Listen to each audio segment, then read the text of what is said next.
아멘.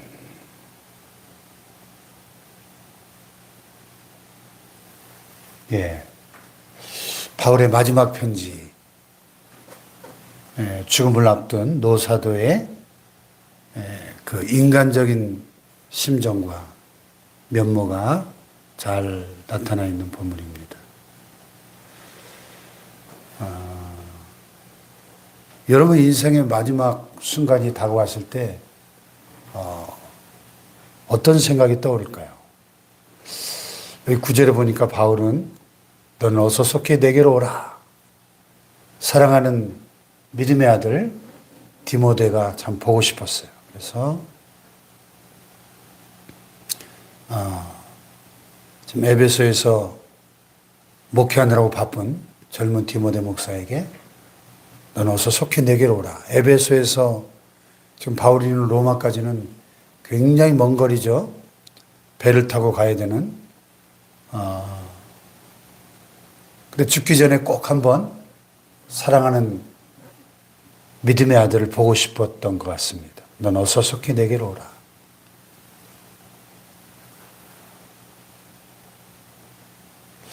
또 여기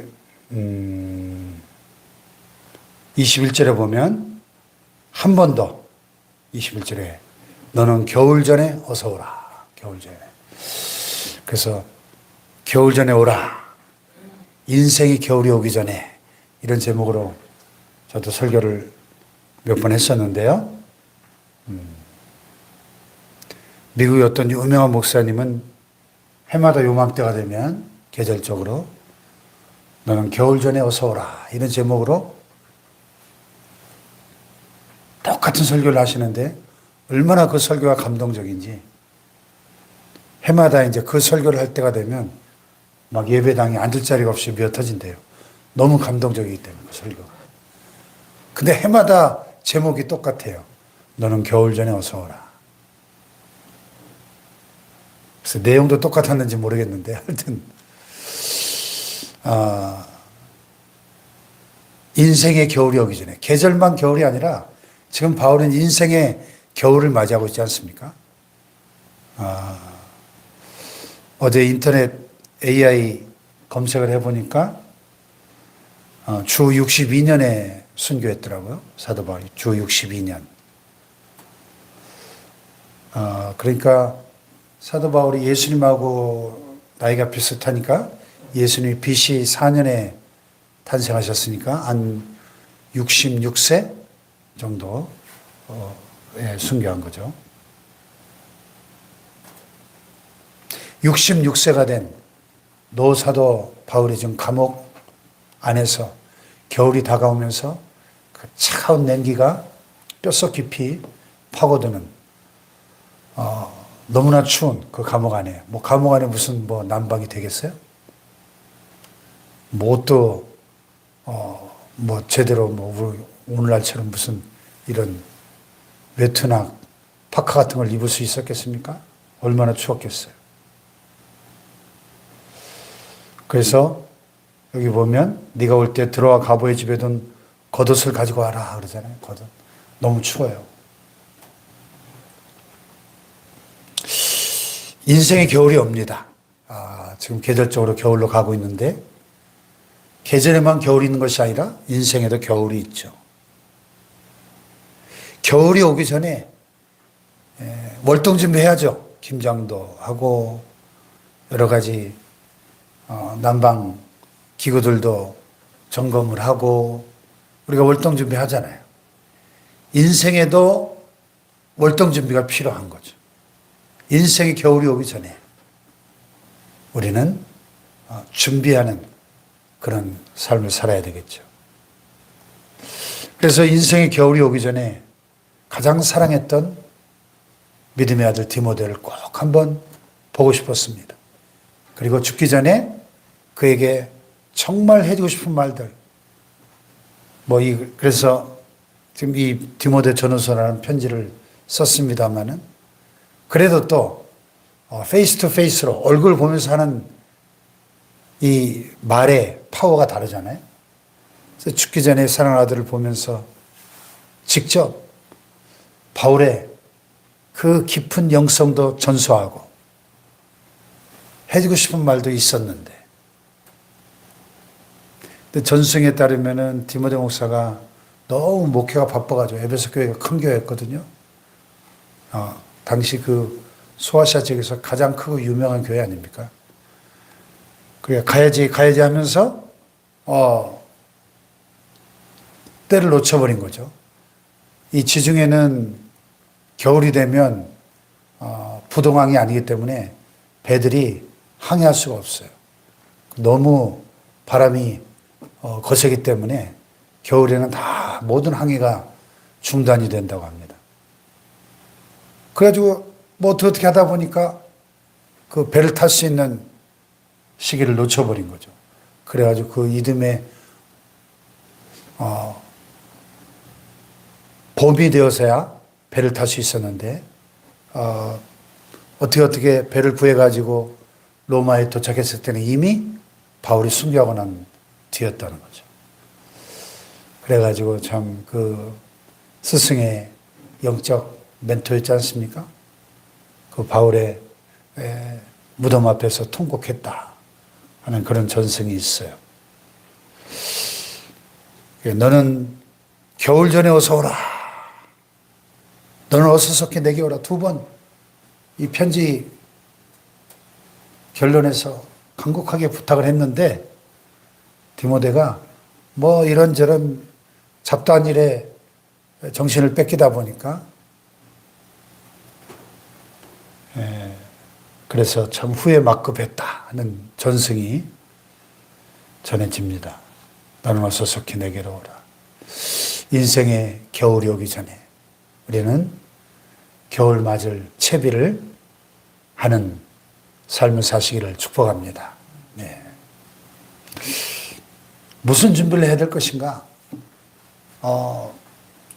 오늘 여기 본문에 보면 다양한 인간 관계들이 나와요. 바울도 인간인지라 참 다양한 그 관계 속에서 다양한 상처와 아픔도 겪고 또 실망도 하고 또 잊을 수 없는 기억이 오래 남는 그런 사랑의 관계도 있고 한 것이죠. 바울이 참 불도저처럼 탱크처럼 목표를 향해서 돌진하는 어떤 장애물 앞에서도 물러서지 않는 그런 기질이에요. 기질적으로 MBTI가 돌에 맞아 죽었다가 다시 살아나가지고 다시 그리로 들어가서 복음을 전한 그 장면만 봐도 바울이 어떤 기질의 사람인가를 우리가 짐작할 수 있죠. 그러면 그는 슈퍼맨인가? 뭐 어떤 인간관계에서도 전혀 상처받지 않는 슈퍼맨인가? 그렇지 않다는 거죠. 어떤 위대한 지도자도 위로와 격려와 그것이 필요치 않은 사람은 없다는 것을 본문에서 발견하게 됩니다. 자, 10절에 보니까 첫째, 대마는 이 세상을 사랑하여 나를 버리고 데살로니가로 갔고. 배신의 아픔이죠. 대마라는 사람은 다른 서신에 보면은 바울의 동역자의 명단에 올라 있거든요. 바울의 동역자였는데 이 세상을 사랑하여 나를 버리고 데살로니가로 가버렸다는 것. 참 성경에서 가장 씁쓸한 구절 중에 하나죠. 성경에서 우리의 마음을 참 안타깝게 만드는 씁쓸함을 느낌을 주는 두 개의 본문이 있어요. 하나는 부자 청년, 예수님께 찾아와 영생의 질문을 던졌던, 그래 너 소유 다 팔아 가난한 자에게 나눠주고 나를 따르라 그랬더니 이 청년이 재물이 많은 거로 근심하며 떠나가니라. 그 재물에 대한 탐욕을 포기할 수 없었기 때문에 영생을 주시는 주님을 버리고 예수님을 떠나가는 그 부자 청년의 뒷모습, 참 성경에서 가장 쓸쓸한 모습이다. 누가 그렇게 표현했더라고요. 또 하나의 쓸쓸한 모습, 이 세상을 사랑하여 스승 바울을 버리고 데살로니가로 가버린 이 데마. 이 데마는 그 이후에 어떻게 됐을까요? 거기서 신나게 잘 먹고 잘 놀다가 지옥 갔겠죠. 이 세상을 사랑하여 바울을 버리고 데살로니가로 가버린 데마. 얼마나 바울이 그 배신의 아픔에 치를 들었을까요? 그레스게는 갈라디아로, 디도는 달마디아로 갔다. 그레스게와 디도는 각각 동역자로서 어떤 사역의 일 때문에 지금 바울을 떠나갈 수밖에 없었고, 누가만 나와 함께 있다. 누가는 누가복음과 사도행전을 기록한 저자죠. 의사였습니다. 바울의 주치의죠.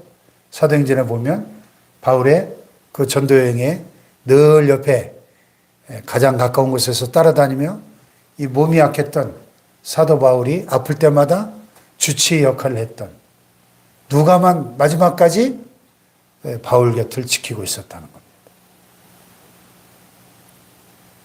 네. 우리 인생의 마지막 순간까지 우리 곁에 함께 할 사람이 누군가요? 우리의 주변 인간관계를 잘 정리하는 것이 인생의 겨울을 맞이하는 월등준비다. 지금 바울은 죽음을 앞두고 주변 인간관계를 정리하고 있는 겁니다. 네가 올 때 마가를 데리고 오라. 그가 나의 일에 유익하니라. 마가는 또 누굽니까? 우리가 마가 요한의 다락방, 그 마가입니다. 마가복음의 저자죠. 그런데 사도행전에 보면은 1차 전도여행 때 바울과 함께 전도여행에 따라갔다가 중간에 그냥 향수병이 나가지고 너무 힘들고 하니까 실망해서 그냥 바울한테 말도 안 하고 집으로 돌아가 버린 그런 사람이죠. 바울이 너무 실망이 컸던지 2차 전도여행을 떠날 때 바나바랑 이렇게 다시 2차 전도여행을 우리가 1차 전도여행 때 가서 세운 교회들이 좀 어떤가 돌아보자 하면서 떠난 게 2차 전도여행이잖아요. 근데 바나바는 우리 마가도 데려갑시다. 그랬더니 바울이 무슨 소리입니까? 지난번 여행 때 중간에 말도 없이 그냥 집으로 돌아가 버린 저렇게 무책임한 사람을 어떻게 또 데리고 갑니까? 바나바는 이 마가가 조카거든, 조카. 그러니까 그래도 한 번 더 기회를 줍시다. 그가 지금 자기 잘못을 뉘우치고 있으니까 또 가고 싶어 하니까 한 번 더 기회를 줘서 데려갑시다. 안 됩니다. 이게 이제 바울이죠. 바나바는 한 번 더 기회를 줍시다. 용서하고. 안 됩니다. 이래가지고 둘이 심하게 다퉜다 그랬어요. 그래서 각각 갈라지잖아요. 바나바는 마가를 데리고 가고, 바울은 신라를 데리고 가고. 예. 참, 그런 거 보면은, 참, 인간은 어쩔 수 없구나. 그 위대한 두 지도자, 사도행전의 두 기둥 같은 바울과 바나바가 서로 의견이 안 맞아가지고 심히 다퉈서 갈라서는. 근데 결과적으로는 전도팀이 두 개가 됐죠. 예. 그 미국 유학 생활할 때 보니까 이민교회들이 처음 보니까 싸워서 갈라져서 생기고 갈라지고 교회들이 엄청 많았는데 대부분 싸우고 갈라져서 세워진 그런 교회들이더라고요. 그런데 결과적으로는 교회 숫자는 많아졌죠. 예, 어쨌든 마가를 데리고 오라. 이제 죽음을 앞두고 보니까 그때 내가 마가한테 너무 좀 심하게 했던 것 같다. 이제 후회가 되는 거죠. 용서하고 마가를 다시 품는 바울의 모습이죠. 인생의 겨울이 오기 전에 우리가 품고 용서해야 될 사람이 누군가요? 예. 관계의 정리가 필요하다는 것입니다. 두기고는 에베소로 보내었다. 네가 올 때 들어와 가부의 집에 둔 겉옷을 가지고 오고 또 책은 특별히 가죽 종이에 쓴 것을 가져오라. 가죽 종이에 쓴 것, 성경책. 그 당시에 이게 가죽 종이에 쓴 이 두루마리 성경책 너무 무거워서 들고 다닐 수 없으니까 이 드로아 가보라는 그 어떤 동역자의 집에다가 겉옷도 맡겨놓고 두루마리 성경책도 맡겨놨던 것 같아요. 그거 좀 갖다 줘라. 내가 죽기 전에 한 번 더 하나님의 말씀을 좀 읽고 싶다는 거죠. 인생의 겨울이 오기 전에 우리는 하나님의 말씀을 더 깊이 읽고 묵상하고 말씀을 가까이 하는 월동 준비가 필요한 거죠. 할렐루야. 예. 그리고 그 겉옷을 가지고 와라. 그 겉옷. 그 감옥 안에서 너무 추운데 그 겉옷을 좀 따뜻하게 입고 더 기도에 매진하고 싶다는 거죠. 죽기 전에. 기도와 말씀에 집중하고 싶다는 겁니다. 인생의 겨울이 오기 전에 우리는 기도와 말씀으로 월동 준비를 해야 돼요. 기도와 말씀으로. 네. 서울의 어떤 유명한 목사님이 아들이 이제 목사가 됐는데 아들 목사 안수 식 때 자기가 늘 평소에 입던 이 겉옷을 이렇게 입혀줬대. 그 옷은 그분이 그 참 그 대단한 기도 목회를 하신 분인데 자기가 기도할 때 또 겨울에 그 추울 때 그 겉옷을 걸치고 그 강단에서 기도할 때마다 입던 그 겉옷, 그 수없이 많은 밤 철야하면서 추울 때 이 위에 걸치고 기도하던 그 겉옷을 자기 아들 목사에게 안수식 때 입혀줬다는 거예요. 그러면서 너무 아빠처럼 이렇게 목회에 어려움이 생길 때마다 이 겉옷을 입고 기도에 매진해라. 기도 목회해라. 했다는 거죠. 바울이 인생의 겨울이 다가올 때 이 겉옷을 입고 기도에 집중하기를 원했습니다. 우리 인생의 겨울이 다가오기 전에 기도와 말씀으로 인생의 겨울을 맞이할 수 있기를 축복합니다. 네. 그런가 하면 구리생업자 알렉산더 같은 이 못된 악한 인간들이 있었어요. 내게 해를 많이 입혔음에 주께서 그 행한 대로 그에게 갚으시리니 너도 그를 주의하라. 그가 우리 말을 심히 대적하였느니라. 이 구리생업자 알렉산더 같은 인간들이 반드시 있습니다. 어디에나. 악한 인간들. 바울의 사역을 심히 대적한. 네. 근데 그를 향해 직접 저주하는 것이 아니라 주께서 그 행한 대로 그에게 갚으시리라. 주님께 맡기는 거죠. 원수 갚는 것이 내게 있으니 내가 갚으리라. 주님 말씀하시잖아요. 사랑하는 자들아 친히 원수를 갚지 말고 주께 맡기라 그랬습니다. 원수 갚는 거 주님께 맡기는 거죠. 주님께서 그 행한 대로 그에게 갚으실 것이다. 할렐루야. 네. 이게 월동 준비예요. 16절에 내가 처음 변명할 때 나와 함께한 자가 하나도 없고 다 나를 버렸으나 그들의 허물을 돌리지 않기를 원하노라. 처음 변명할 때는 뭐예요? At my first defense. 바울이 지금 재판받으러 로마에 왔잖아요. 황제 앞에 서서. 첫 번째 변론 때 아무도 바울의 편을 드는 사람이 없는 거예요. 왜? 바울 편을 들었다가 괜히 같이 연루돼가지고 혹시 나도 깜빵 가는 거 아닌가 해가지고 다 나를 버렸다는 겁니다. 인간들이 그렇죠. 인간들. 예. 그런데 그들에게 허물을 돌리지 않기를 원한다. 이해하고 용납하고 용서하는 것. 이것이 인생의 겨울을 맞이하기 전에 해야 될 중요한 월동 준비라는 거죠. 어떻게 이 바울에게 이런 여유가 생길 수 있었을까요? 17절에 그 이유가 나와 있습니다. 주께서 내 곁에 서서 나에게 힘을 주심은 나로 말미암아 선포된 말씀이 온전히 전파되어 모든 이방인이 듣게 하려 하심니 내가 사자의 입에서 건짐을 받았느니라. 모든 사람들이 다 바울을 버리고 떠나갔지만 주님이 그의 곁에 서서 그에게 힘을 주셨다는 거예요. 위로하고 격려해 주시고 힘을 불어넣어 주셨다는 거죠. 할렐루야. 주께서 나를 모든 악한 일에서 건져내시고 또 그의 천국에 들어가도록 구원하시니 그에게 영광이 세세 뭉도록 있을지어다. 아멘. 할렐루야. 이 확신. 주님이 내 곁에 계시고 주님이 나를 이 모든 환난에서 건지시고 마침내 영원한 천국에 들어가도록 구원하실 것을 확신했기 때문에 모든 사람들이 다 바울을 배신하고 대적하고 버리고 떠나갔지만 그러나 그가 좌절하지 않고 절망하지 않고 확신 가운데 주님이 나와 함께 하심을 믿고 최후의 그 순간을 순교의 그 영광을 맞이할 수 있었다. 할렐루야. 여러분 끝까지 힘주시고 구원하시는 천국에 이르도록 천국 문에 들어갈 때까지 우리와 함께 하시는 주님을 바울처럼 확신하고 승리하시기를 축복합니다.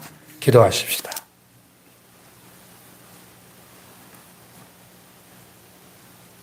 너는 겨울 전에 어서 오라. 인생의 겨울이 오기 전에 우리가 해야 할 월동 준비들, 인간관계에 다양한 정리가 필요하고 더 깊은 기도와 말씀에 집중하는 우리의 영성 관리가 필요하고 주님이 이 모든 어려움 가운데서 나를 건져주실 것을 확신하는 믿음이 필요합니다. 너는 겨울 전에 어서 오라. 인생의 겨울이 오기 전에 주님 우리가 바울처럼